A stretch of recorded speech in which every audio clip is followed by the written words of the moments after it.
ఉన్న బంగారాన్ని విడిపించి ఆ రోజు ఆన్లైన్ రేటుకే మేము కొంటాం. Sharma gold company.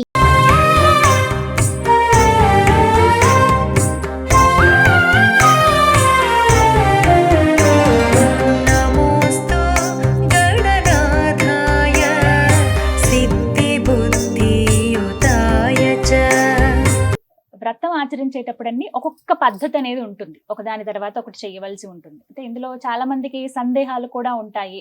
ఇది తెలిసిన విధంగా చేసేస్తూ ఉంటారు, కానీ శాస్త్రోక్తంగా చేస్తేనే ఏదైనా మంచిది అనేటువంటి భావన ఉంటుంది. అందులో భాగంగా అసలు ఆచమనం అనేది ఎందుకు చేస్తారు, ఏ విధంగా చేయాలి, అలాగే సంకల్పం చెప్పుకోవాలి అని చెబుతూ ఉంటారు. సంకల్పం ఏ విధంగా చెప్పుకోవాలో కూడా వివరిస్తారా? తప్పకుండానమ్మా. వీక్షించేటువంటి ప్రేక్షకులకు కూడా చాలా మందికి అనేక సందేహాలు, అంటే సందేహం అని చెప్పాల్సిన అవసరం లేదమ్మా, ఒక విధంగా తెలియకపోవడం. పూజా విధానానికి సంబంధించినటువంటి ఆ పూజా ద్రవ్యాలు, వినాయకుని ప్రతిమ, ఇలా ఏ దేవుని పూజ చేసుకున్నట్లయితే ఆ దేవునికి సంబంధించినటువంటి విధి విధానంగా శాస్త్ర ప్రకారంగా ఏ సామాన్లు తెచ్చుకోవాలి అన్నీ చక్కగా భక్తిగా తెచ్చుకుంటారు. కానీ ప్రారంభించేటప్పుడు పూజ ఏ విధంగా చేసుకోవాలి అనేటువంటి యొక్క భావము వచ్చేసరికి వాళ్ళు కాస్త తడబడుతుంటారు, సరిగ్గా విధానంగా శాస్త్రీయంగా చేసుకోలేకపోతారు.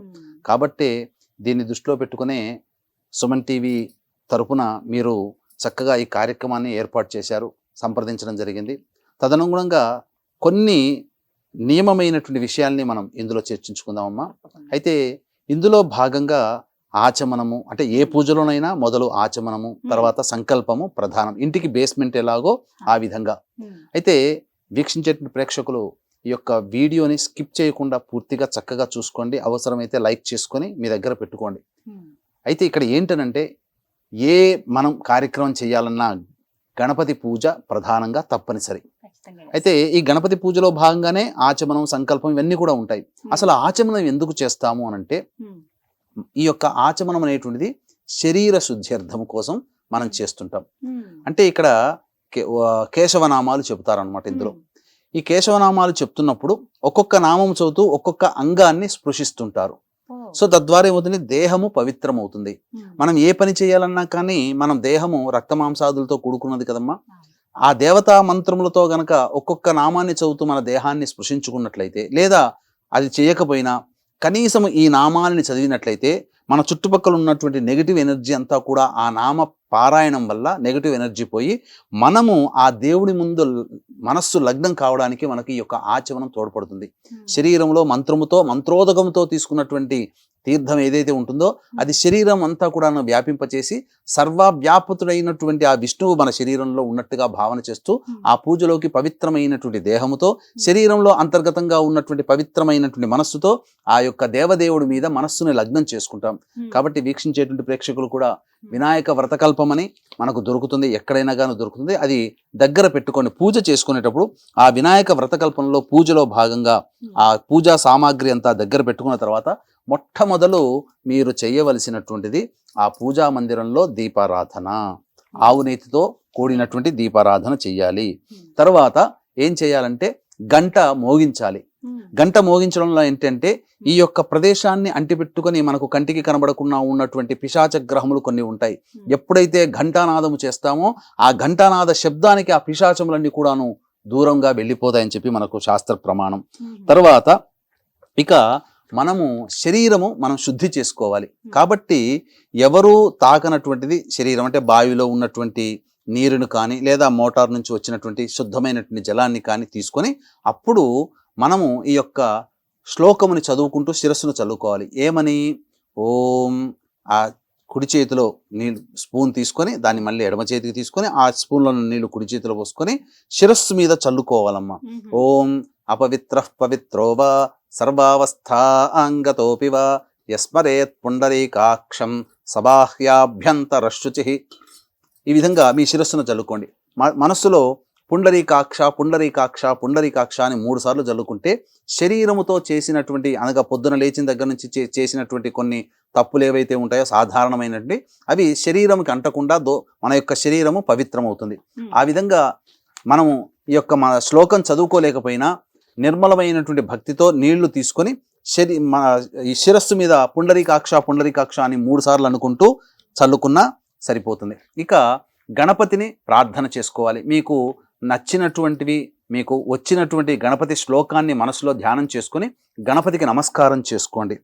తరువాత ఇక్కడ ప్రధానంగా మనం చేయాల్సినటువంటిది సంకల్పం, భూతోచ్చాటనం. ఇక్కడ ప్రధానంగా ఆచమనం. కాబట్టి ఈ యొక్క ఆచమనంలో చేయవలసినటువంటిది మీరు పంచపాత్ర దగ్గర పెట్టుకోవాలి. కనీసము గ్లాసు, ఉద్ధరిణి, పళ్ళెము ఒకటి, తర్వాత కలశం ఒకటి. చాలామంది చేసే తప్పు ఏంటంటే గ్లాసు ఉద్ధరణితోనే ఆచమనం చేస్తారు, అదే గ్లాసు ఉద్ధరిని మళ్ళీ కలశ పూజ చేస్తారు. ఎందుకనంటే ఒకసారి ఆచమనం చేశామంటే ఆ గ్లాసు ఉద్ధరిణిలో ఆచమనం చేస్తే ఆ గ్లాసులో ఉన్నటువంటి నీరు మనకు మళ్ళీ మిగతా దేవతా పూజలకి పనికిరాదు, మనం ఆచమనం చేయడానికి మాత్రమే ఉపయోగపడుతుంది. అందుకనే విడిగా కలశంలో నీళ్లు పెట్టుకొని ఉంచుకోమన్నారు. ఎందుకంటే కలశ పూజ చేసినప్పుడు ఆ కలశంలో ఉన్నటువంటి నీటితోనే దేవతా ఉపచారములన్నీ కూడాను చేయాలి.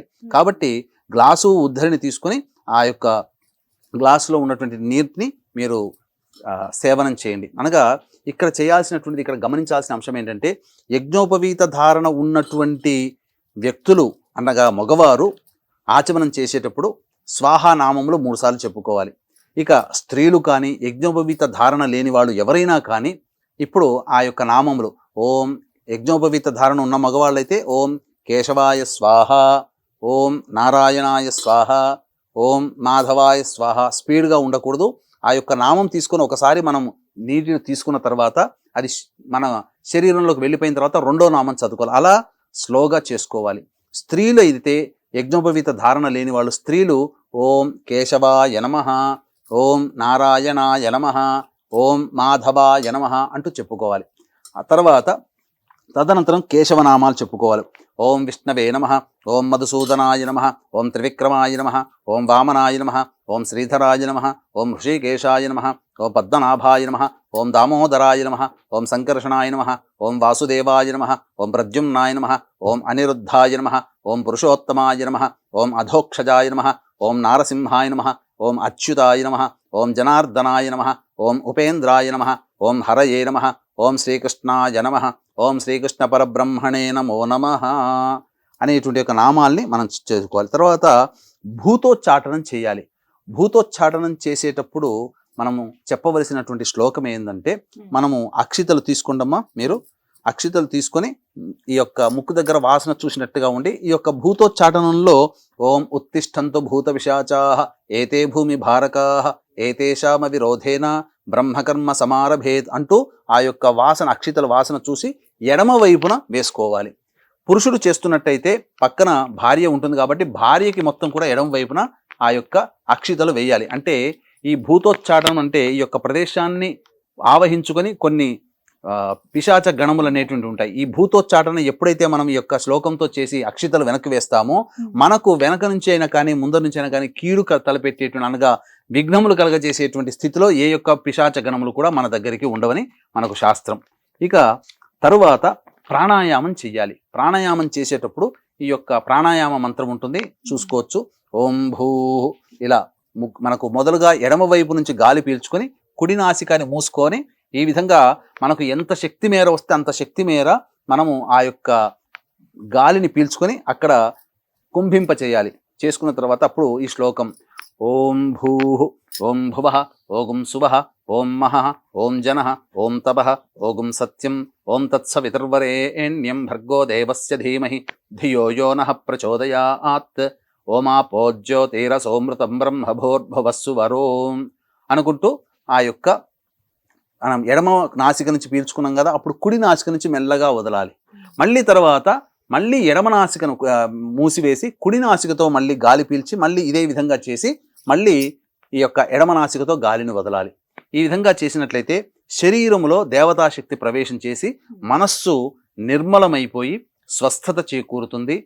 దైవం మీద లగ్నం చేయడానికి మనస్సు శరీరము ఏకమై దైవం మీద లగ్నం చేయడానికి మనకు ఆధారభూతమవుతుంది. ఇక ప్రధానంగా ఇప్పుడు చెప్పుకోదగినటువంటిది సంకల్పమమ్మ. ఈ సంకల్పమే ప్రధానం. ఇంటికి బేస్మెంట్ ఎలాగో సంకల్పం అటువంటిది. ఈ సంకల్పంలోనే మనము సంబోధింపజేసే మన సంకల్పం ఏదైతే ఉంటుందో, మన జీవితంలో భవిష్యత్తులో ఎలా ఉండాలి, మన కోరిక ఏంటో తెలియచేసేటువంటి ఈ యొక్క మెసెంజర్ లాంటిది ఈ యొక్క సంకల్పం అనేటువంటిది. భగవంతునికి తెలియచేసే మెసెంజర్ లాంటిదే ఈ యొక్క సంకల్పం. అంటే మన కోరికను, అప్పుడు కోరికను చెప్పుకునేటప్పుడు ఈ యొక్క సంబంధించినటువంటి తిథివార నక్షత్ర యోగ కరణాలకు సంబంధించినటువంటివన్నీ కూడాను ఆ సంకల్పంలో వస్తాయి. కాబట్టి ఇక్కడ ఏం చెప్పుకోవాలంటే ఓం మమ అనుకోవాలి అందరూ కూడా. మమ ఉపాత్త ఈ యొక్క పుస్తకంలో చక్కగా వినాయక వ్రతకల్పంలో చక్కగా ఉంటుందండి. ఏ పూజ చేసినా మీరు సంకల్పం చెప్పుకునేటప్పుడు ఈ యొక్క సంకల్పం మీరు దగ్గర పెట్టుకొని ఓం మమ ఉపాత్త ధృతక్షయ ద్వారా శ్రీ పరమేశ్వరముద్దిశ్య శ్రీ పరమేశ్వర ప్రీత్యర్థం శుభార్థంచ శుభే శోభనే ముహూర్తే శ్రీ మహావిష్ణోరాజ్ఞయా ప్రవర్తమానస్య అద్య బ్రహ్మణః ద్వితీయపరార్ధే శ్వేతవరాహ కల్పే వైవస్వతమన్వంతరే కలియుగే ప్రథమపాదే జంబూద్వీపే భరతవర్షే భరతఖండే మేరోః దక్షిణ దిగ్భాగే శ్రీశైలస్య, ఇప్పుడు హైదరాబాదు వాయువ్య ప్రదేశంలో ఉంది శ్రీశైలాన్ని కాబట్టి మనకు జ్యోతిర్లింగం శ్రీశైలం కాబట్టి వీక్షించేటువంటి సుమన్ టీవీ ప్రేక్షకులు ఎప్పుడు ఏ విధంగా ఎక్కడైతే పూజ చేసుకుంటారో ఆ ప్రదేశము శ్రీశైలానికి ఏ దిక్కులో ఉందో ఆ దిక్కులో చెప్పుకోవాలి. గుంటూరు విజయవాడ వాళ్ళైతే శ్రీశైలస్య ఈశాన్య ప్రదేశే అని చెప్పుకుంటారు. ఇక్కడ హైదరాబాద్ కాబట్టి శ్రీశైలస్య వాయువ్య ప్రదేశే. మనకు మధ్యలో ఇక్కడ ఈ ప్రాంతంలో మీ దగ్గర చుట్టుపక్కల ఏ నది ప్రవహిస్తుందో ఆ నది పేర్లను చెప్పుకోవాలి. కాబట్టి ఇప్పుడు ఉన్నటువంటి మన హైదరాబాద్కి కృష్ణా గోదావరి ప్రవహిస్తుంది ఇరుపక్కల. కాబట్టి కృష్ణా గోదావరియోర్ మధ్య ప్రదేశే యజమానస్య స్వగృహే, మీ ఇంట్లో మీరు స్వంత గృహం అయితే మమ స్వగృహే అని చెప్పుకోవాలి. అద్దె ఇల్లు అయితే మమ ఆవాస గృహే అని చెప్పుకోవాలి. సమస్త దేవత బ్రాహ్మణ హరిహర గురుచరణ సన్నిధౌ అస్మిన్ వర్తమాన వ్యవహారిక చాంద్రమానైన ప్రభవాది 6 సంవత్సరాణం మధ్యే స్వస్తి శ్రీ క్రోధినామ సంవత్సరే దక్షిణాయనే వర్ష ఋతౌ భాద్రపద మాసే శుక్లపక్షే చతుర్థ్యాం తిథౌ వాసరః. ఈ రోజున మందవాసరము కాబట్టి అనగా శనివారం కాబట్టి స్థిరవాసరే లేదా మందవాసరే. స్థిరవాసరే శుభయోగే శుభకరణ ఏవంగుణ విశేషణ విశిష్టాయాం శుభతిథౌ మమ అని చెప్పుకొని తర్వాత ఈ మమ తర్వాత మీ గోత్రం చెప్పుకోవాలి. మీ గోత్రం చెప్పుకొని తర్వాత భర్త అయితే తన పేరు చెప్పుకొని తన భార్య పేరు కూడా చెప్పుకోవాలి. తదనంతరం పిల్లల పేర్లు చెప్పుకోవాలి. ఆడవాళ్ళు గనక చేసేటట్టయితే ఆడవాళ్ళు మమ అని చెప్పుకొని వాళ్ళ పేరు చెప్పుకొని మమ భర్తృహు మన అంటే పతిహి అని చెప్పి పతి పేరు చెప్పుకొని తదనంతరం పిల్లల పేరు చెప్పుకోవాలి.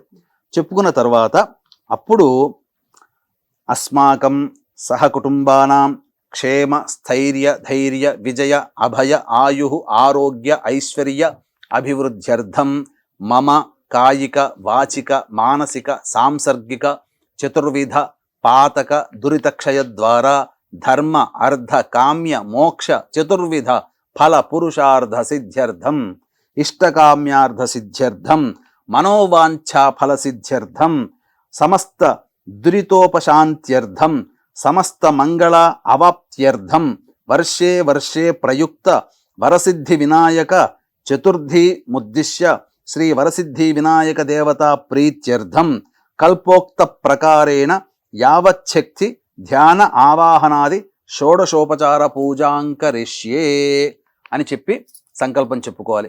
షోడశోపచార విధానంగా పూజ చేసుకోవాలి.